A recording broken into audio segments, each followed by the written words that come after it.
Nous sommes en Allemagne, à seulement 8 km de la frontière française. Voici l'un des plus grands parcs d'attractions au monde, Europa Park. Ce matin, sur les 95 hectares, c'est l'effervescence. Car aujourd'hui, c'est l'ouverture de la saison estivale. Ah, ça fait plaisir. Ça fait 2 mois là. On attendait. Ces deux Français, Florent et Amandine, font le déplacement chaque année. Le discours de l'ouverture de la saison, c'est un moment à pas rater si on est vraiment fan. Ce discours, c'est la famille Mack qui le fait, fondatrice du parc.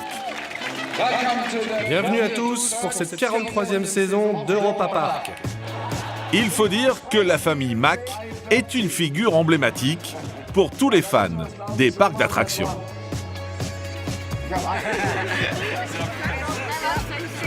C'est quand même eux qui ont créé notre passion, quoi. C'est comme c'est vrai qu'on est ici, c'est comme si on était dans un rêve. Dire que c'est eux qui pensent tout ça, qui font tout ça, c'est magique, quoi. Les jeunes Français essaient alors d'approcher les membres de la famille Mack. Et justement, voici l'un d'entre eux. Bonjour, c'est possible une dédicace, s'il vous plaît? Votre nom est? C'est Amandine, c'est pour elle. Oh là là. Il s'appelle Michael Mack. C'est le fils aîné. C'est lui qui a repris les rênes de l'entreprise en 2007.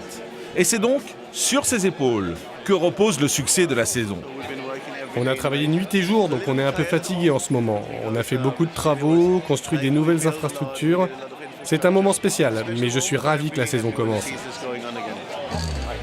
Et si le grand patron est si optimiste, c'est que le nombre de visiteurs du parc allemand augmente chaque année. En 2016, ils étaient 5,5 millions, un record que la dynastie Mack espère bien dépasser cette saison.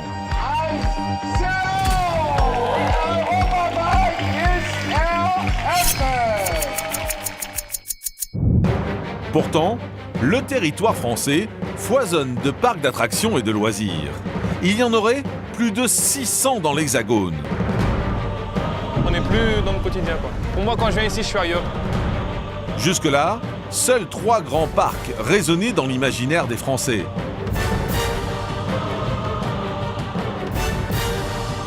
Disneyland Paris, le parc Astérix et le Futuroscope. Mais à la frontière franco-allemande, un concurrent leur fait peur. Europa Park. C'est la nouvelle destination des amateurs de montagnes russes. Il est le 2e parc le plus fréquenté d'Europe.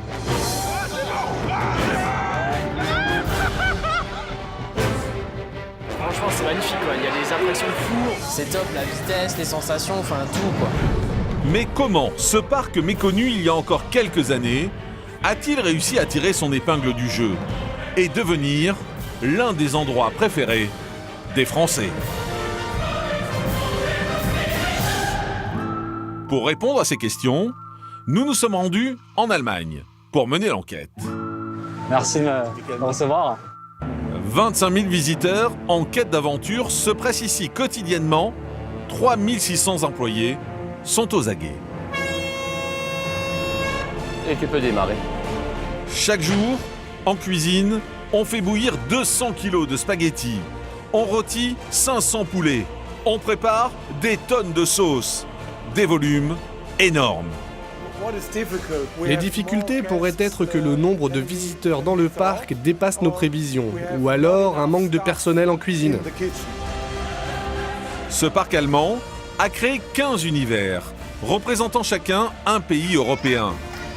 Se faire bronzer sur les îles grecques, affronter les fjords scandinaves ou se balader à Venise devient possible.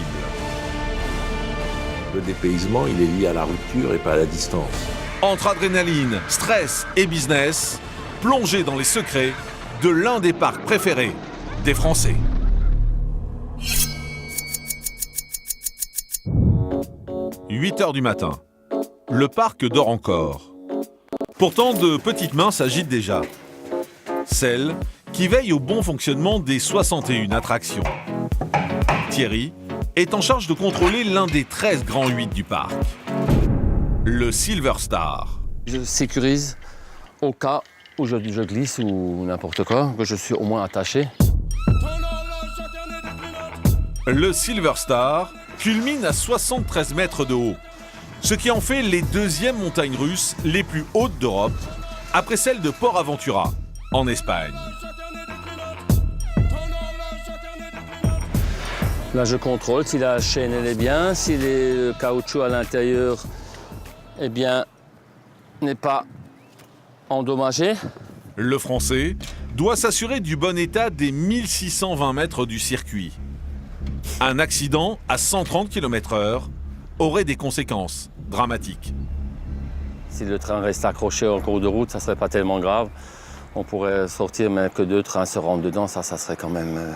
qui normalement n'arrive pas, parce qu'il y a quand même pas mal de freins, et les freins sont contrôlés tous les jours, mais le risque zéro n'existe pas.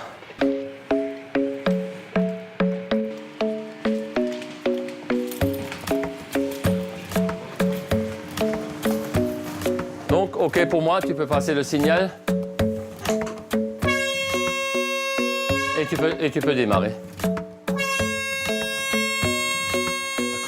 Chaque wagon est testé à vide avant l'arrivée des premiers visiteurs. Tous les matins, je viens là et puis je regarde. C'est toujours le départ, le premier. Et après, je suis toujours encore là quand il y a les gens qui arrivent pour voir.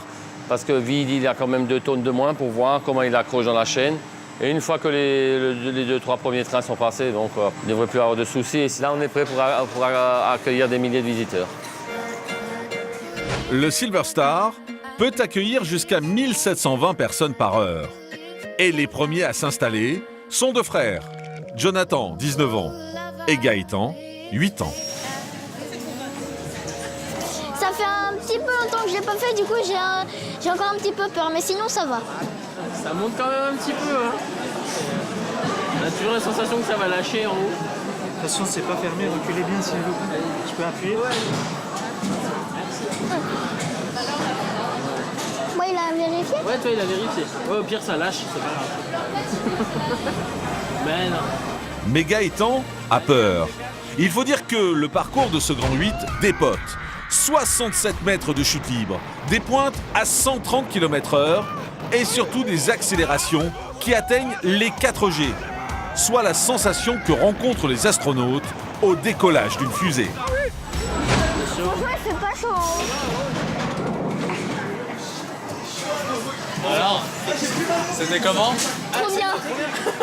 Moi, à la première descente, je faisais ouh, carrément, je montais. Attends, on va la prendre. C'est quel numéro? 238. Prix de la photo, 8 €, en plus des 134,50 € payés par la famille à l'entrée. Un peu plus, on ne voyait pas parce que Jonathan il fait d'ab. Parce que d'année en année, on accumule la collection. Donc on voit les enfants grandir, on voit les émotions aussi, parce qu'on voit la première fois flipper, la deuxième fois un peu plus détendu, et la troisième fois, on fait un dab. Il y a beaucoup d'extras comme ça, mais après, ça fait partie du jeu. Hein. Sans les entrées, on compte quand même un minimum de budget de 150 €. Facilement. Entre les repas, les gadgets, les glaces, les gaufres. Gaëtan, faut que tu restes entre nous, chérie. Et des photos comme celle-ci, Séverine, la mère de famille, en a plein la maison. Car petite, elle venait déjà dans ce parc, accompagnée de ses parents. Il faut vraiment qu'il y en ait pour tout le monde, pour les grands, pour les petits. Moi, j'aime bien les regarder aussi s'amuser, mais c'est vrai qu'après, de partager un petit moment sympa avec eux, c'est le but du jeu, en fait. Oui, c'est familial. C'est familial. Tout est fait pour que la famille de 0 à 99 ans se sente à l'aise. La famille, cible principale de ces parcs à thème. Go, go, go. Bon, moi, c'est calfeutrage. Hein. Comme cette famille alsacienne, 52 millions de personnes foulent les parcs d'attractions chaque année dans l'Hexagone. Pour comprendre ce phénomène, nous sommes allés à la rencontre de Jean Viard. Merci de prendre le temps de me recevoir. Je vous en prie. Ce sociologue, spécialisé dans les loisirs, explique le succès des parcs par l'augmentation du temps libre. C'est le temps qui est derrière.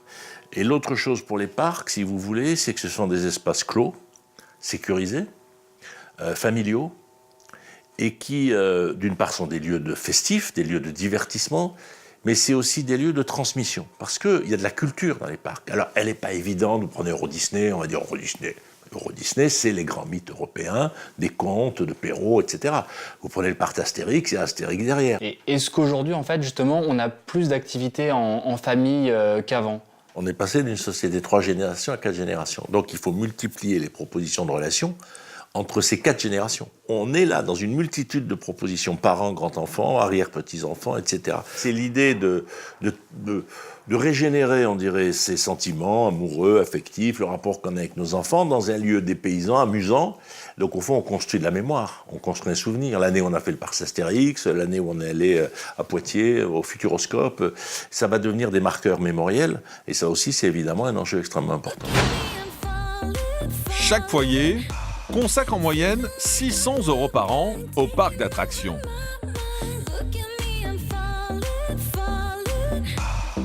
Et vous allez voir que les fondateurs d'Europa Park ont bien compris ce business qui touche toutes les générations.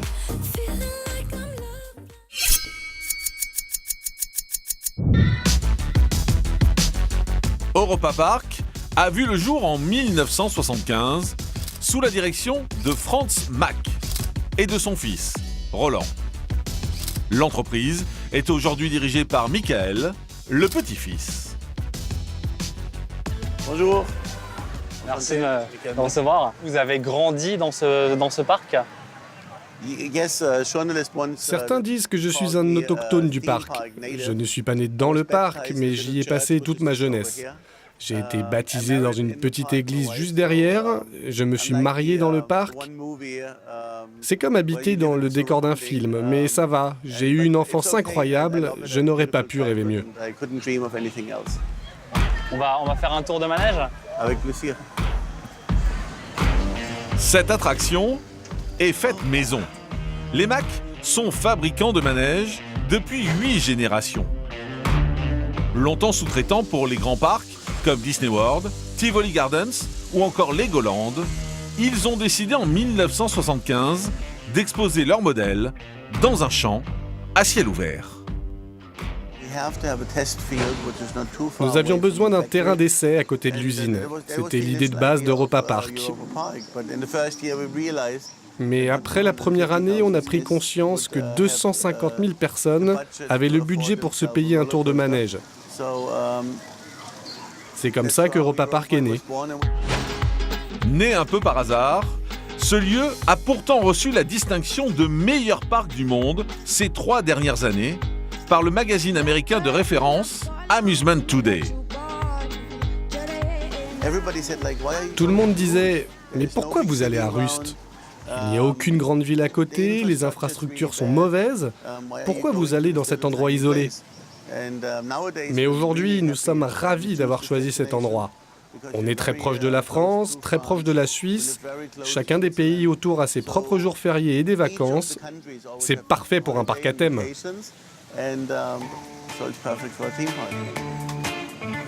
Et vous allez voir que pour séduire le plus grand nombre, la famille Mack n'a pas hésité à copier ses concurrents.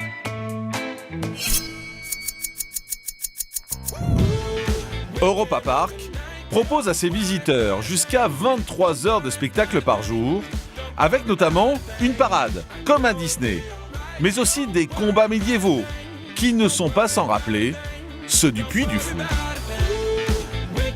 On réserve 2 places pour vous, ok? Allez, à tout à l'heure. Voilà, c'est fait. C'est un jour un petit peu spécial aujourd'hui? Oui, bah, c'est la première. C'est la première. En plus, j'ai des amis qui sont là. Ils vont juste regarder le spectacle et après repartir où j'habite. Enfin, j'habite au centre de la France, donc ils voulaient voir aussi cette première. Donc, la pression. Ludovic dirige la troupe de cascadeurs d'un tout nouveau spectacle qui se joue aujourd'hui pour la première fois. Ça fait un petit coup d'adrénaline, ça nous fait du bien, ça. On a besoin de ça. Le but du jeu, c'est que ça marche. C'est un peu moins médiéval comme on faisait avant, un gentil, un méchant. Là, on a joué un petit peu sur un autre registre, donc on va voir ce que les gens vont en penser. Ouais. Dans l'arène, 1700 spectateurs sont déjà là.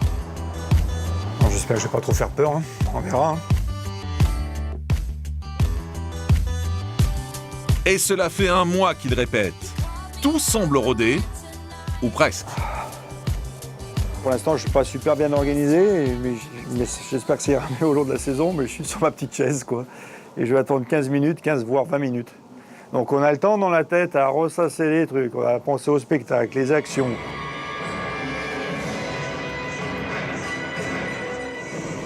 Bon là, ça va être à moi. Et c'est parti pour 40 minutes d'une partition millimétrée.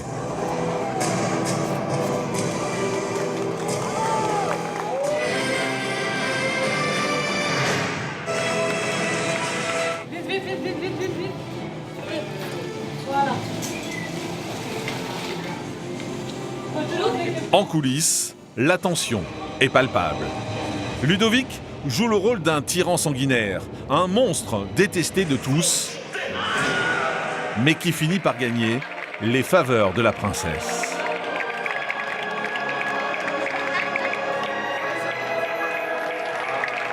Il n'y a pas eu de bobo, on va dire, dans les chutes, la voltige s'est bien passée.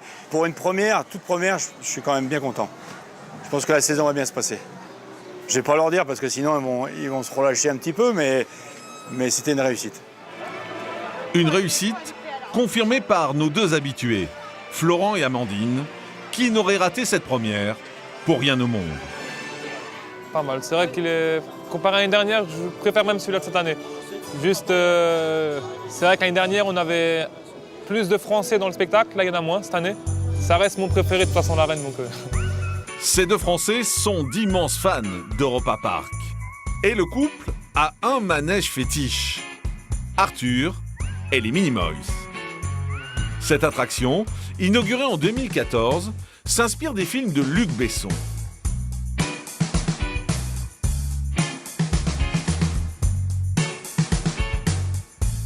C'est vrai que quand on vient ici, on a l'impression de se croire dans le film. Et puis c'est vrai que tout est démesuré, les moustiques qui sont géants, alors on se prend vraiment pour Arthur. C'est captivant. Sacré en 2017 meilleur manège au monde, il a même permis à Amandine et Florian de se rencontrer ici, il y a 2 ans. Europa Park, c'est vraiment le ciment de notre couple. Et c'est vraiment les plus beaux moments qu'on a passés, c'est ici. Quoi. Notre passion commune nous a vraiment rapprochés, c'est ce qui a fait qu'on est ensemble aujourd'hui. Quoi. Berceau de leur amour, ils s'y rendent en moyenne 3 fois par mois. Et pour rentabiliser leur visite, les dirigeants du parc ont installé de nombreuses boutiques le long des allées. Je peux laquelle tu vas prendre. Pour ces deux fans, c'est un passage obligé. Tu prends les tous Non. On ramène au moins un petit souvenir pour compléter la collection. Donc je vous laisse calculer à 30 visites par an combien de souvenirs on ramène. Quoi. Une bonne journée, on se fait vraiment plaisir, une cinquantaine, voire même plus, une centaine d'euros. Ouais. Si le parc ne communique aucune information sur les bénéfices de ses boutiques, son chiffre d'affaires global est estimé à 2 milliards 300 millions d'euros.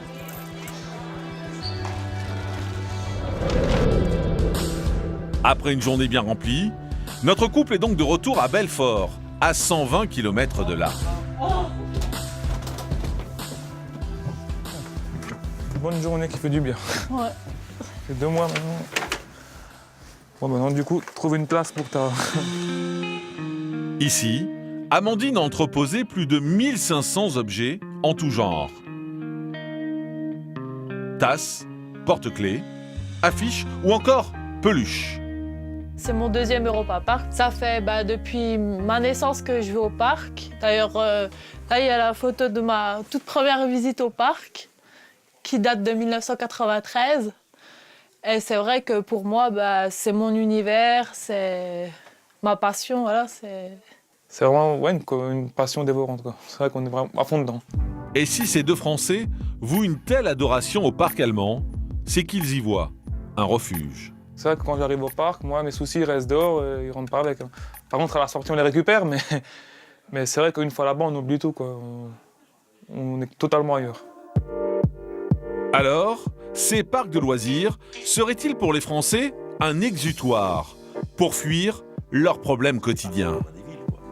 Est-ce que justement ces parcs sont un petit peu un endroit où on fuit le quotidien ? C'est un espèce de monde idéal. Il y a un côté un peu utopique dans un parc, quoi. C'est un espace total, il est clos, on y mange, on y dort, on y joue. Et on n'y travaille pas. Et d'ailleurs, ceux qui travaillent font tout pour que ça ne se voit pas. Est-ce que justement les parcs à thème touchent plus une classe sociale qu'une autre? Il y a à peu près le tiers des Français qui partent pas. Donc eux, souvent, s'ils peuvent aller faire 2 jours dans un parc, ça sera l'événement de l'année. Les parcs d'attractions sont donc devenus aujourd'hui de véritables destinations touristiques. Alors, afin d'accueillir cette nouvelle population, vous allez voir qu'Europa Park a investi massivement dans des infrastructures hôtelières, mais aussi des offres gastronomiques surprenantes.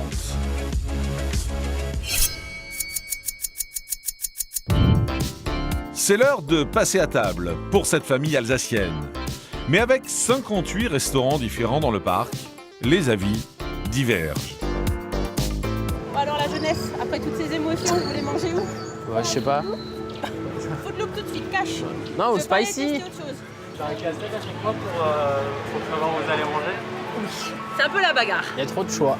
C'est un petit peu la bagarre. Entre monsieur qui aime épicé et moi qui préfère les choses classiques et monsieur burger, c'est un peu complexe, mais on y arrive. On négocie. C'est une bataille. Le parc est divisé en 15 univers différents, représentant chacun un pays européen et sa gastronomie. Et le point de départ de toutes ces destinations culinaires se trouve à l'arrière du parc, dans un centre logistique flambant neuf, inauguré fin 2016.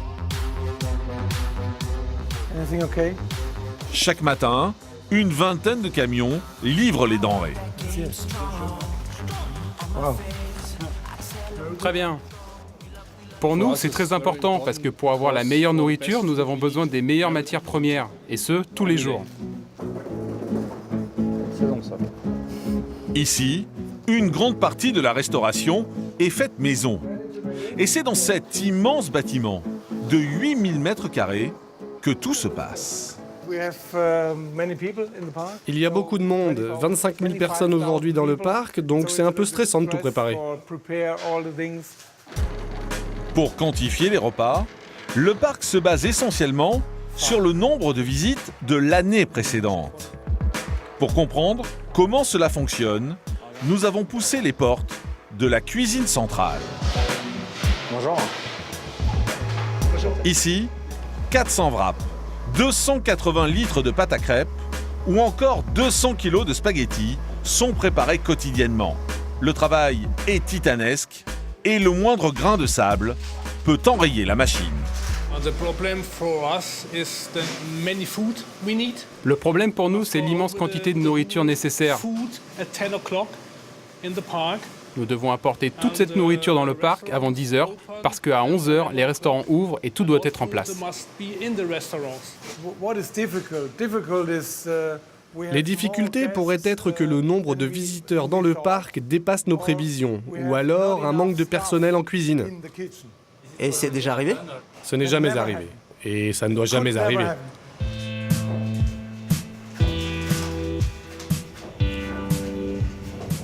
Pourquoi vous avez décidé d'avoir une cuisine centrale? Est-ce que du coup c'est plus rentable, c'est plus pratique? Oui, c'est plus rentable en effet. On achète beaucoup de choses en très grande quantité, donc c'est moins cher de produire maison dans notre propre cuisine centrale.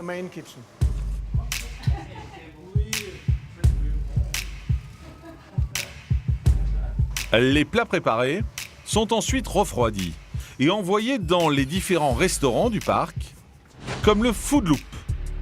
Heidi, la responsable, réceptionne la livraison de la cuisine centrale. Je vous ramène le gâteau, il y a le gâteau qui vient d'arriver. C'est une course contre la montre, j'imagine, quand c'est plein? Un peu, oui. Jusqu'à 1h, 2h de l'après-midi, le temps que les principaux repas sont passés, oui, c'est un peu... ça bouge. 2000 plats sont servis quotidiennement dans ce restaurant. Et pas de serveur pour amener les commandes, mais un rail. Ici, les salades et les hamburgers s'offrent un tour de manège avant d'arriver aux clients. Regarde, alors, numéro 3. Excellent. Voir de la nourriture arriver par des rails, c'est bizarre, mais c'est rigolo. C'est comme une attraction. Mais Je t'aide. il a faim. Un restaurant à looping, le concept est unique au monde. Qu'est-ce que t'as aimé? Ce que j'ai le plus aimé, c'est quand comment dire, la nourriture va aller dans les loopings. Quand ton plat est arrivé dans les loopings, mais ce que t'as mangé, t'as aimé? Oui, sinon ça serait bête. Oui. Rassasiés, les deux frères sont prêts à affronter l'un des grands 8 les plus impressionnants du parc, le Blue Fire. Waouh, ah ben voilà. Le seul que Gaëtan, 8 ans, n'a jamais osé faire. Oh la vache. T'as vu, les gens ils décollent pas du siège. Hein. Au début, j'étais pas trop confiant, mais là, il me donne envie de le faire. On va le faire? Tu vas le faire? T'es prêt? On y va. Check. Check. Hop là. Ah, là-bas. Un peu stressé.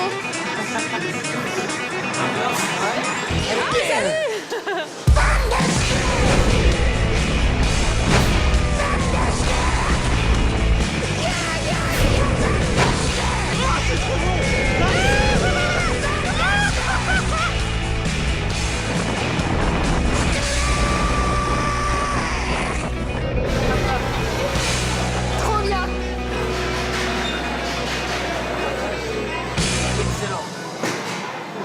À la fin du looping, j'étais comme ça. Mais c'est vrai que la dernière vraie, c'est impressionnant parce que... Ouais. Jonathan est fier de son petit frère, qui à 8 ans a su surmonter sa peur. Ouais, franchement, je suis super content parce que j'en ai carrément les larmes aux yeux. Parce que voilà, je voulais qu'il le fasse. Quoi. C'est vraiment un moyen de nous rapprocher, lui et moi, et voilà. C'est quelque chose de... C'est nickel. On le voit, les parcs d'attractions rivalisent d'imagination pour continuer à faire rêver les visiteurs. La famille Mack a déjà annoncé l'ouverture d'un nouveau parc d'aventure aquatique de 46 hectares, qui permettra à Europa Park de devenir l'un des plus grands parcs de loisirs du monde. In the middle of a crowd, and it's always hard to say if our doubts are wrong or